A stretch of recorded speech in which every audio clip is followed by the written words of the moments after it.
Hello, hello. Welcome to the UFC 316 prediction video / preview. I think preview is a better word because you can do preview and then review when you're done with it. But anyways, I am Mio Dread, and we are going to talk about Mio and MMA things here today. Apologies if any sneezes make it through the editing process. I do have some allergies going on right now, and it's a little bit annoying, I'm not going to lie. We're in New York, New Jersey, Newark, New Jersey for this one. And it is, it's not great. Now, I want to be clear here. The name value on this card is solid. The matchmaking largely makes sense. And there's a potential for some good fights on this card. However, the card as a total package has a real problem that really starts at the top and works its way down. And I'll detail that more in a second. I do, before I want to get through to anything else, give the obligatory, the R.I.P. Jordan Breen moment here. Never met Jordan Breen as a person. He was on Sure Dog Radio back when I was fairly early into my MMA fandom, like really early. We're talking early 2000s here. He was an inspiration in the sense of being a fight nerd, encyclopedia knowledge guy in the MMA sphere, who also could be, for lack of a better term, silly and able to appreciate the carny circus aspect of MMA as well as the serious sport aspect of MMA, which I appreciate because often people are either way too far one way or way too far the other way. I know I'm more towards the serious sports side of things than the circus side, but I appreciated that he could speak to kind of like the entire fan base as a whole on a serious connective level. And honestly, he's one of the few really good MMA journalists in the history of the sport. There are very, very few, and he was maybe the absolute top of that mountain. So it is a shame. He was also very, very young. So I don't know how to wrap this up any better than the RIP. I really don't. It's a true loss to the history of this sport. Usual disclaimer about betting. I'm going to talk about betting. I'm going to talk about what I'm doing in betting. I'm going to talk about betting odds. I'm going to be talking about information you can use to bet. However, I do not recommend, and I will never recommend, betting heavy amounts of money on MMA because it is fundamentally too chaotic, too messy of a sport to really go that route on. So whenever someone is on Twitter saying, like, I lost 10 grand on a UFC fight, I just go, you're incredibly stupid. Had you made the money, you'd still be incredibly stupid. But you lost the money. As a result, I don't recommend betting more than, like, just kind of, like, a little bit of, like, fun, like, excess money. Like, what I do is I put a little bit of money aside at the beginning of the year, and either that grows or that goes down to nothing. And that is it. There's no, like, hey, I'm going to bet my entire paycheck on this stuff. We don't do that. We shouldn't do that. There you go. Anyways, let's get into the fight card here. And we're going to open up with the main event. Merab Dvalishvili defending his UFC Bantamweight title against Sean O'Malley, the former champion, the guy he won the belt off of. I hate this fight. And you might be thinking I just hate Sean O'Malley and all that. And I admittedly find Sean O'Malley to be, at best, annoying. But at the same time, my issue with this fight is not that Sean O'Malley is getting a title shot. Not that he's getting an immediate title shot rematch because he's not fought since losing the belt. Not that he's still being promoted by the UFC. It's this fight needed more time to breathe. The first fight occurred 8 months ago. And there is no reason to assume that Sean O'Malley has honestly changed his game or developed in the ways that he needs to develop to actually beat Merab Dvalishvili. Now, can he beat Merab? Absolutely. I said this the first time. He can catch Merab. He's longer than Merab. He's a far more creative and competent striker than Merab. Every round starts on the feet. Absolutely, Merab can be finished. That is on the table. That is there. But if you watch that first fight again, you realize that Sean had no idea how to effectively punish Merab's entries. He tried to meet it, but he pretty constantly failed. And when Merab wanted to take him down, he was able to. The first layer of defense was okay. The second layer of defense was non-existent. And that's the thing with Merab, is that a lot of his takedowns come off of chain wrestling. He's not a great shot wrestler. I would actually argue that probably every bantamweight in the UFC could probably stop the initial takedown of Merab Dvalishvili. The question is, can you stop the sequence, the rinse cycle, the tumble cycle that he puts you through to get it down? And the answer was no for Sean O'Malley. The answer was a very, very hard no. Did he win 2 rounds of the fight like he says he did? Maybe, possibly. I had it 4 rounds to 1 when I watched it live. I still have 4 rounds to 1. But the closeness, the success he had was when Merab would coast, when Merab would relax, when Merab would not expose himself to danger. And the problem with that, the issue with that, is that there's nothing there that leads to a victory. Like, the way to win that would be for Merab to just not fight hard for 3 rounds and let O'Malley win a decision. That's how that would work. And that is incredibly unsatisfactory if that is in fact what happens. So why would I like this fight? Like, I guess if you're a big Sean O'Malley fan, you like this fight. But I'm not. I'm just not. I don't like. He's changed some things. He's talking about not dyeing his hair. He's talking about, like, you know, not smoking as much. He's talking about spending more time with the family and being like a better person, a better adult, which is all great, fantastic. But it doesn't change this. It doesn't change this fight. It really doesn't. And the problem is that he keeps talking about how close the first fight was. Like, that's not the energy of a guy that I would pick in a rematch to make the necessary corrections that actually do things. Even if it was, like, here's the thing. Even if the first fight was a super close fight, like, for example, Sean Strickland versus DDP back in the day, hearing Strickland talk about it made me not want to pick him in a rematch. Because, number one, I don't trust him to make adjustments, period. But I really didn't trust him to make adjustments to counter what DDP did to him. And that's the problem. I don't, like, Sean O'Malley needs to look at that fight and be like, no, I failed. I did not lose a close fight. I failed. And I need to build from the ground up an idea of how to actually beat Merab. And that's not on the table. And on the contrary side, Merab actually, I think, has the right ideas of, like, okay, I let it be close by coasting and being safe and so on. And I actually want to break him this time. And I'm assuming he'll just do that. Now, I don't necessarily think that's a finish because Merab is not a finisher, and I have decision. But this fight should have just happened later. It should have honestly been after O'Malley came back and hopefully showed some changes, some signs that he could actually deal with Merab's intensity and pace. And instead, we're getting the immediate rematch. Well, not quite immediate rematch, because Merab also defended against Umar Nurmagomedov in the meantime. But you get my point. O'Malley didn't have to fight to get this shot. And it's not that annoys me. It's that there is no way he's made the adjustments necessary to win this fight. That's what it comes down to. So, Merab is the minus 275 to minus 295 favorite. That is too low. And plus 210 to plus 230 on O'Malley.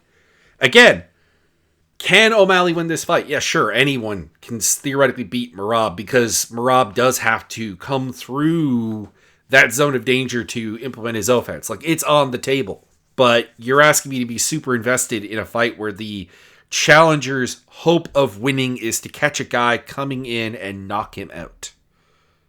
Pass. Juliana Pena versus Kayla Harrison is the co-main event for the women's 135 title. So bantamweight title. And the pick is, again, got to be Harrison here. She's a minus 649 to minus 770 favorite. Harrison Pena is plus 450 to plus 525. The issue here is just a physical one. Harrison is huge. She's very physical. She's very strong in the clinch.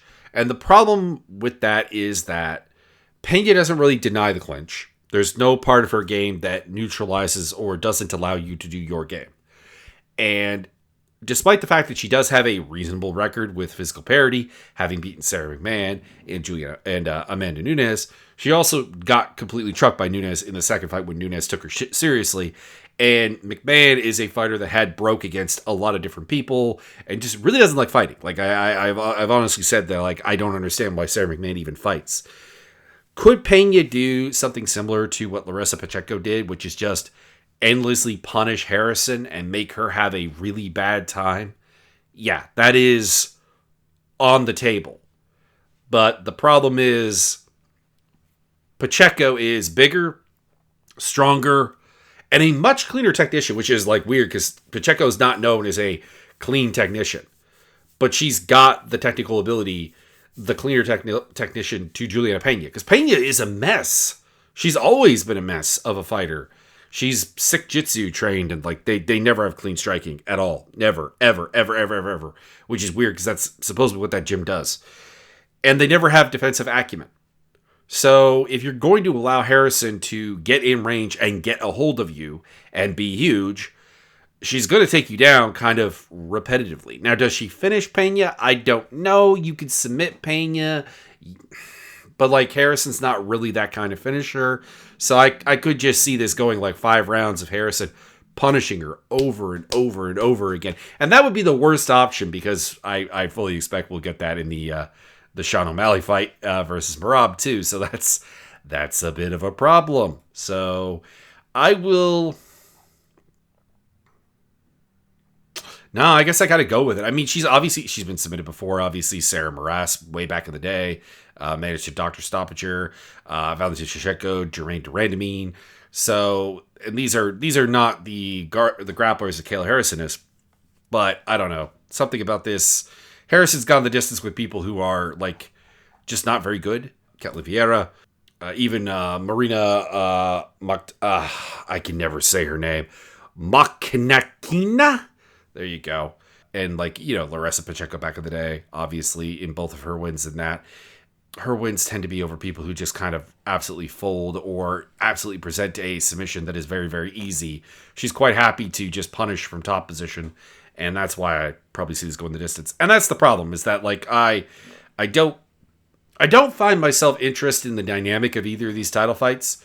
It's not that, I mean, obviously the Harrison Pena fight is the only Bantamweight title fight to make in the UFC. And then, again, O'Malley, I get it. I understand. But, I don't know, the pairing of these two is just not very good. Now, we do get into some interesting fights later on. The third fight we've got here is Kelvin Gastelum and Joe Pyfer. Gastelum at plus 290 to plus 310. Pyfer at minus 380 to minus 420. I've broken this fight down before, and I picked Pyfer by decision. It's just a size thing. I don't really feel like I could pick Gastelum at 185. And to be clear, I'm not saying pick Gastelum or put Gastelum at 170 because he doesn't make the weight reliably. Like, he has to fight at 185. But he is too small for 185. And Pyfer is a strong, big dude, big hitter, decently solid wrestler and all of that. So I don't see him just like being able to run into him and knock him over. So yeah, I'm picking Pyfer like I did last time.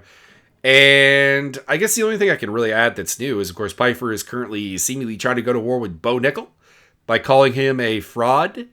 And also, of course, backtracking his crap hole to PG it up a little bit. Comments about Mexico. And my thoughts on both of these is that he's just generally wrong.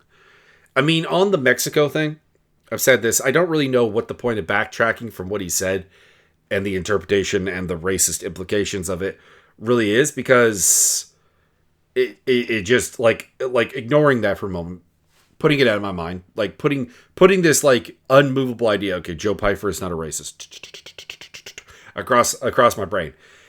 He's just kind of whining about the altitude getting the better of him then, or the country getting the better of him then.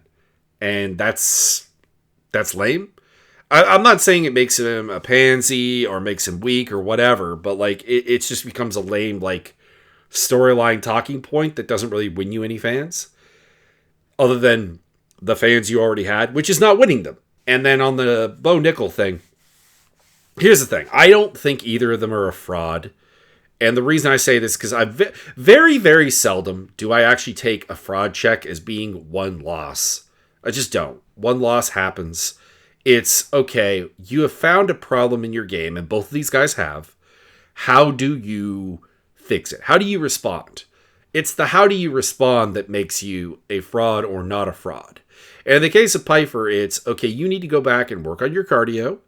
You need to work on your fitness. You need to work on the efficiency of your techniques, because part of the problem is not just like a cardio, like gas tank level. It's the fact that everything he throws is a power strike or an explosive power double or all of these things that are going to take up more energy than they really should as your primary techniques.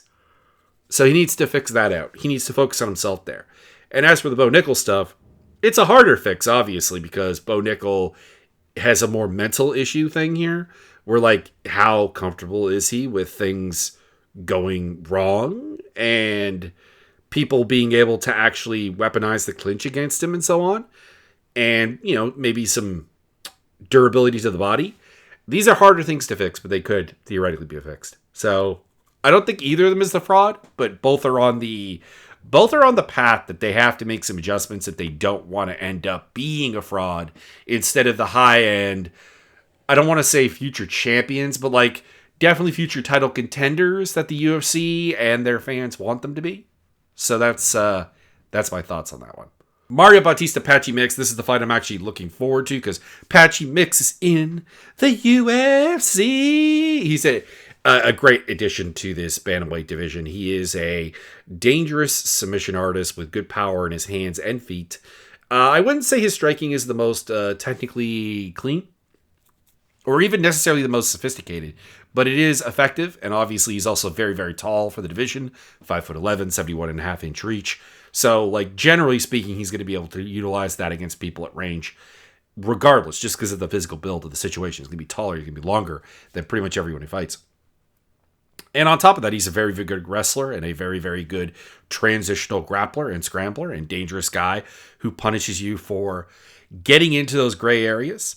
And as stated, has a really good submission game on top of that. So he is really good, really exciting, really fun, and a great addition. And then Mario Bautista is kind of a similar guy to him in the sense that he is not the cleanest striker in the world. He's a persistent volume striker. He works at a high pace, has a good wrestling game, but largely where he is at his best is that transitional gray area where he punishes people for wanting to go for scrambles and things of that nature. So, like, that's the interesting thing. Both of these guys kind of are, like, at their best in the transitions, and it's going to be a matter of who can get that better of that in that area. And that's a phenomenally interesting and fun fight to think about. I'm going to go with Patchy Mix. The reason is, as much as you could argue he hasn't fought a UFC level scramble machine, because the closest thing I guess would be like Rafion Stotts, who he knocked out in like 80 seconds. But Mario Bautista's game against people who are really good at the gray area has not been great.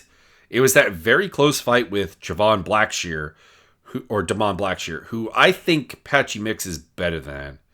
Like a far more athletically put together guy who, at least the Blackshear that Bautista fought, much better striker. Like, Blackshear seems to be putting something together on the feet lately, but like at the time he was very uncomfortable as a striker. And Patchy Mix is comfortable as a striker. He's composed. Like I said, he's not the cleanest, not the most technical, not the most sophisticated, but he is powerful, dangerous, and comfortable. So I'm going to go with Patchy Mix by decision. TKO or submission are on the table, obviously. And I'm really, really interested in the fight. But what are the betting odds here? Plus 130, plus 155 on Bautista, minus 163 to minus 200 on Mix. Yeah, that makes about sense. That's the fight I'm looking forward to, like, the most. That is the only fight on this main card that I'm, like, super intrigued by, because the opener on the main card is going to be Vicente Luque versus Kevin Holland. And I'm picking Kevin Holland by TKO. And it's really just a durability question with Luque. I think that Luque, number one, the post brain bleed always makes me a bit nervous. I understand people have been trying to justify that, like, brain bleeds are not the end of the world, that they can be healed up, and that they happen, essentially. But it's still kind of scary for me to think about that. It's like just a gut reaction.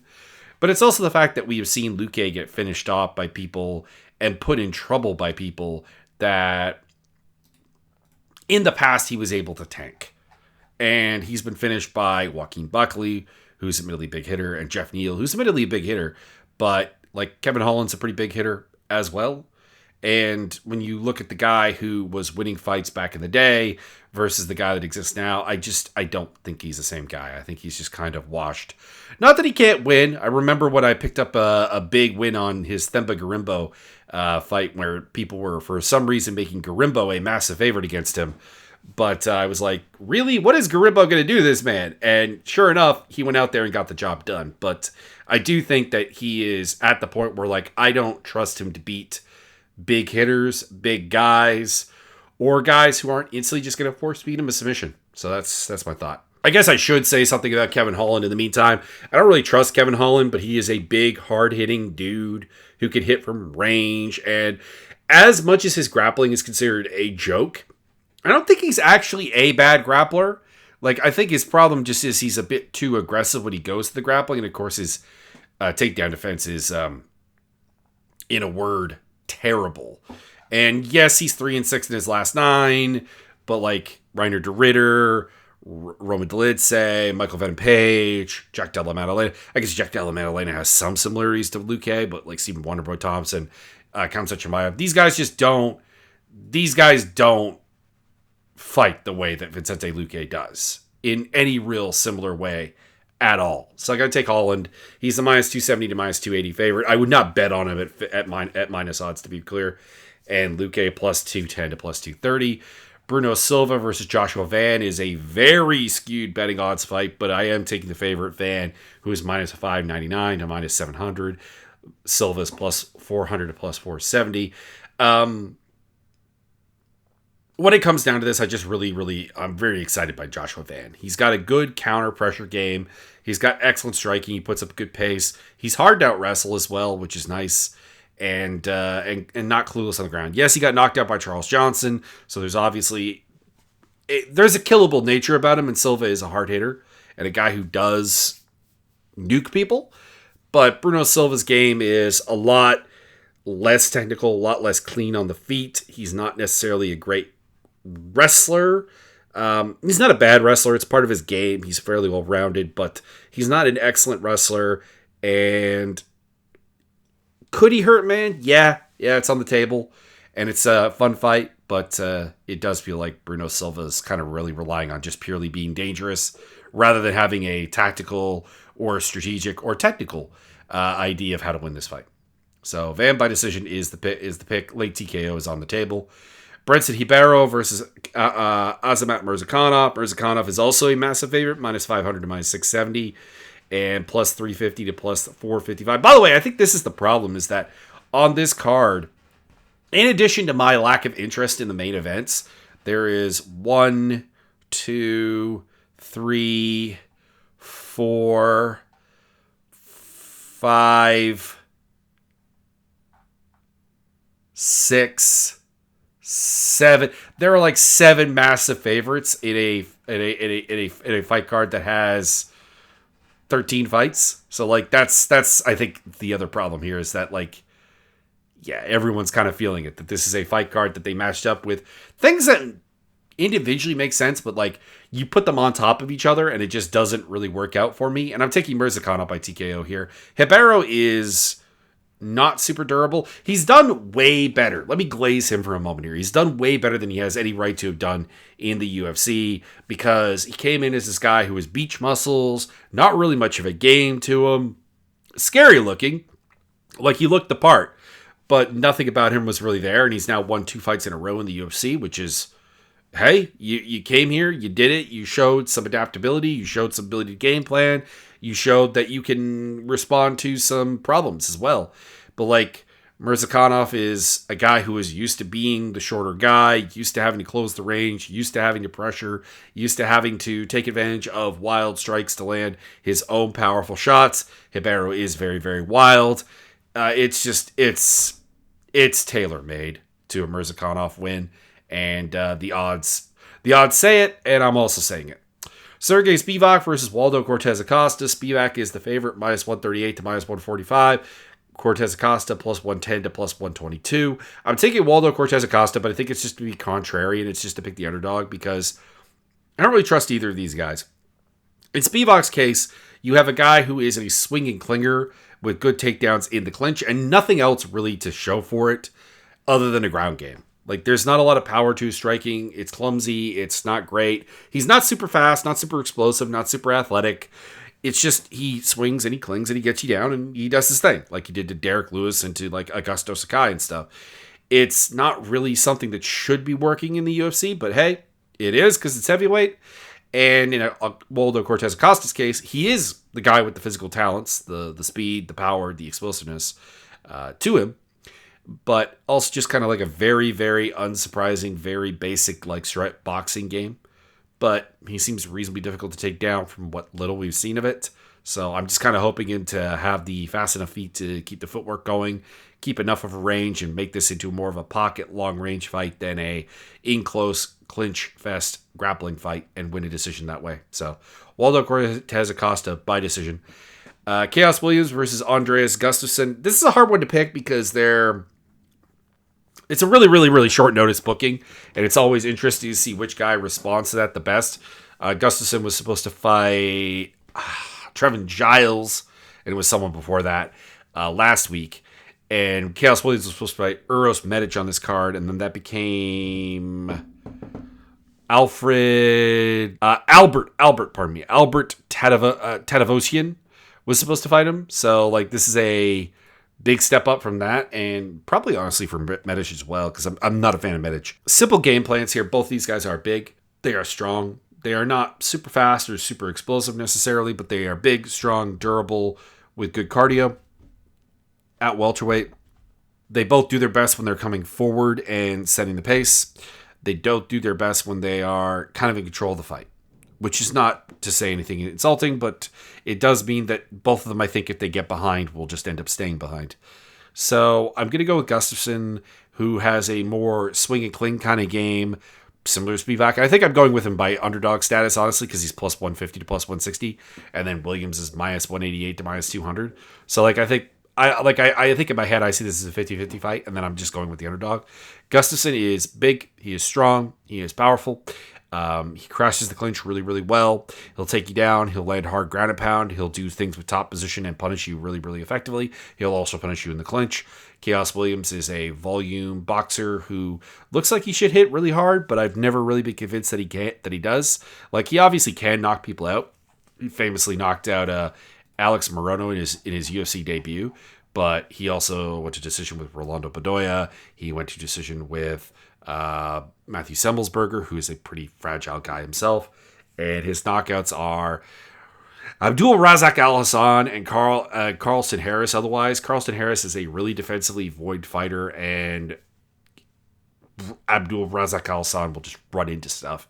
And otherwise, it's losses to Gabriel Bonfim, Brady Brand, and Michelle Pea. So I'm going to go with a guy losing to a guy who could probably meet him on a physical level and on a strength level and probably even on a cardio level, and just isn't going to crumble when he gets hit reasonably hard. So there we go. I'm going to go with Gustafsson, but it wouldn't surprise me either way. This is a short notice fight, and it really depends on who comes out better prepared for that.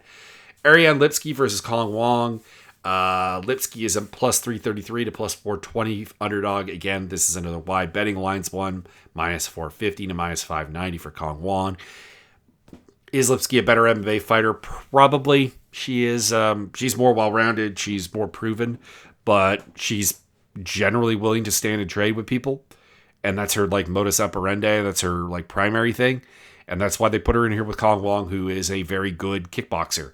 There are flaws to her game. There are weaknesses. There are things to exploit that are on the table for sure. But I think at the end of the day, Lipski is just going to play into her game, and Colin Wong by TKO is the most likely, end of that, because Lipski is not supremely durable. She's been finished before by much, much lesser strikers. Zhang Sengyu versus Jekka Seregi. Sengyu is minus 500 to minus 530, and Seregi is plus 340 to plus 390. By the way, these odds are really indicative of how bad Seregi is, because I don't think Ju Sangwoo is actually all that good. I think he's fine. I think he's got decent size for 145. He's got a decently well-rounded game. Hits a little bit hard. Has some clinch work that he can go with. Will work the ground game. Has good cardio and all that. He's fine, but there's nothing that really catches the eye, and he's a minus 500 favorite on his debut. Jekka Seregi is just he's just a puncher. He's not even just a striker or anything. He's just a puncher. He lost to Weston Wilson, for God's sakes. Yeah, saying you by submission is the end result here. I don't have anything else to say. Quillan Salkild versus Yanal Ashmuz, -480 to -620. It's a wide range. And +350, +425 for Ashmuz. I'm going with Salkild here. He is a good prospect. He is a hard hitter. He's a talented striker. He is a capable wrestler and grappler. The level of his opposition is still relatively low, so there's still some questions. But everything he's done, every fight he's had, there's been something relatively impressive that he has done. That I've seen anyways. I haven't seen his loss, actually. I should really dig that up. But, yeah, he just has that special feel to him. And Yanal Ashmuz is a solid test. He's a guy who hits very hard himself, has a functional game everywhere, and his only losses to Chris Duncan when he basically broke his arm right away and had to fight most of the fight with one arm. So, the fact that he made a decision was like semi-competitive in that fight is a good sign. But yeah, Salkild is he's the intriguing guy. He's the guy with the upper ceiling, whereas Ashmuz is the welcome to the UFC gatekeeper variety guy.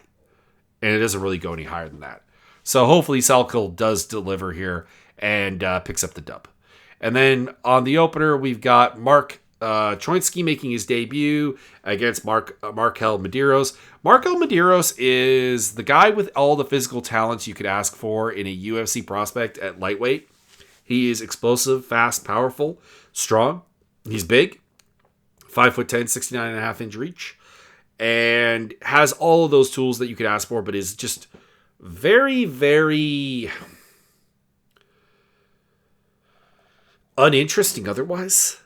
Like there's no adjustments to him. He either runs away with the fight right away and terminates something and crushes them, or it looks way closer than it should given the athletic disparity that he generally has over his opponents.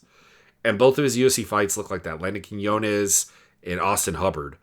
And it was just kind of like, okay, you should, if you could change things up and be a little bit more creative, a little bit more variable, a little bit more flowing, you could probably even just run away with this and finish it. But he couldn't. And then I'm still picking him here because Mark Troitsky just doesn't seem like a UFC level guy. He's apparently an NCAA Division I wrestler, but he's not a phenomenal athlete. There's not a lot of explosivity to him. There's not a great size to him either for lightweight. He feels more like a featherweight. Like he's got the chonky legs of a lightweight, don't get me wrong, but there's not a lot of reach there necessarily. There's a comfortable striking game and a bizarrely competent defensive game to him where he is just very aware while he's on the defense. But, yeah, he just doesn't feel great. The guys he's winning against, the guys he's submitting are guys who make really, really bad decisions on the ground or just, in general, not very good. Like, I think he beat a guy who was like, hang on, there's a guy on his record that kind of, I think, makes this point for me. No, maybe I'm thinking of somebody else. I must be thinking of somebody else. You know who I'm thinking of? Juseng Yu, who has a win over a guy who is 35-25 and a guy who was 25-26 coming into the fight. So, yeah, I don't know. They just don't feel very good. They don't feel like up to the UFC level. They don't even feel like they're up to Dana White Contender Series level is kind of the problem here. Like his best win is John Simon, I guess. And I watched that fight and I don't know, it felt very regional. Very, very regional. And the fact that John Simon went on to basically get beat up by Emmanuel Sanchez and get knocked out by Patrick Benson in his next two fights does not really feel like a great sign at the end of the day. So yeah, I have to express my distaste for his chances. He is a Rufus Sport guy, though. It's a good gym. It's a gym that has surprised me in the past. But Medeiros, despite the fact that I feel like he's just missing something, some X factor, some creativity, some chaos is missing from his game. But he is a solid UFC level athlete. He just has to figure some things out. Whereas Choinski, I think, is... I just think he's at his ceiling, I guess, in a nutshell. All right, so that's the... Oh, and betting odds. Medeiros is minus 205 to minus 250. Chonsky is plus 164 to plus 175. That feels about right. It feels right. I wouldn't put Medeiros too high up on the favoriting chair here, but... Because, I mean, Austin Hubbard did have success against him. But I can't shake the fact that I just think that Choinski is... Well, maybe a more technical version of Hubbard, but a smaller version of Hubbard at the same time. And a less hard-nosed version of Hubbard as well. He's willing to accept the back foot in a way that Hubbard is not. All right, so that is the fight card. Check out links down below for more stuff. I will see you after the fights on Sunday, where hopefully I'm like 13-0 and all the bets pay off. And I hope yours do as well.